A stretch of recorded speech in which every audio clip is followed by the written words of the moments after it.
Olá, hoje a gente vai fundo no assunto teológico que, olha, o material que a gente está usando como base aponta que causa bastante dúvida, viu? A distinção entre batismo com o Espírito Santo e o tal do batismo com fogo. E como é que fica a questão de falar em línguas nisso tudo? Pelo menos segundo essa fonte específica.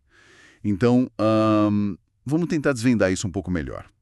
A ideia é entender as diferenças que esse texto apresenta, olhando como ele interpreta umas passagens-chave, tipo Mateus 3 e Atos 2.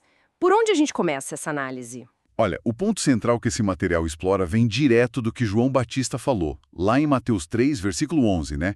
Ele diz: Eu batizo vocês com água para arrependimento, mas depois de mim vem alguém mais poderoso. Ele vai batizar vocês com o Espírito Santo e com fogo. A fonte argumenta que o João está falando de duas coisas distintas que Jesus faria. Não uma coisa só misturada, entende? Ah, interessante. Duas ações separadas de Jesus. E como o texto descreve o primeiro, o batismo com o Espírito Santo.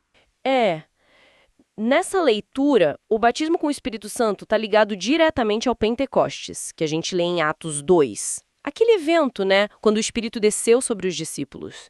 Ele é descrito ali como uma capacitação que vem de Deus, um poder espiritual mesmo, um revestimento divino, sabe? Para ter uma comunhão mais íntima com ele. E sim, o falar em outras línguas é citado como uma das evidências que aconteceram ali em Atos, mas o devocional faz questão de dizer que não é a única, tá? Certo. E, complementando isso, o material que a gente viu dá bastante ênfase também em outros sinais, né? Além das línguas, fala de uma mudança real na vida da pessoa, um desejo maior por santidade, por viver direito, e a manifestação do que a Bíblia chama de frutos do Espírito. Tipo amor, alegria, paz, e um amor genuíno por Deus e pelas pessoas.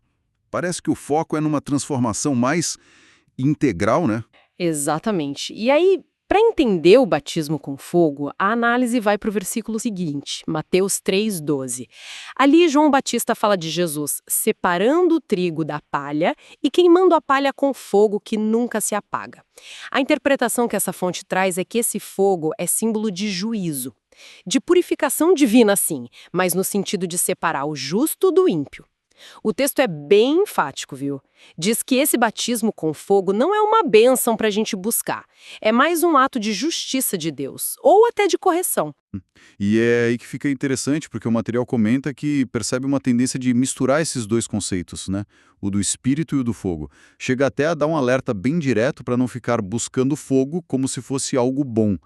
Por que essa advertência tão forte na visão deles? Pois é, isso levanta uma questão importante sobre a nossa busca espiritual, né? O que a gente realmente procura.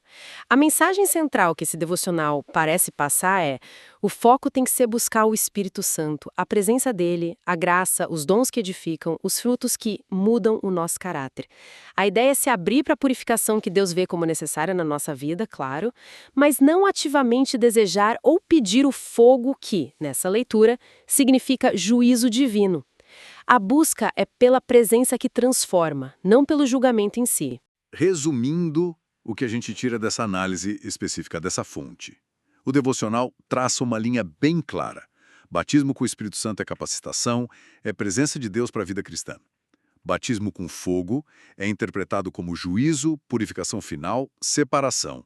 E o falar em línguas é visto como um dos possíveis sinais do Espírito, mas sempre dentro de um quadro maior de transformação de vida de caráter, não isolado. Isso, exatamente. E uma reflexão final que vem só das implicações desse material mesmo é pensar como essa distinção, do jeito que é apresentada aqui, pode direcionar a nossa prática espiritual, sabe?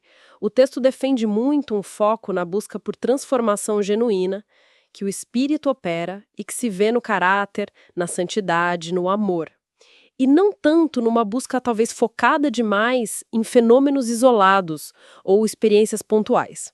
Não é à toa que a fonte termina mesmo com o chamado para as pessoas buscarem ser cheias do Espírito Santo. Reforça essa prioridade na presença e na ação contínua de Deus.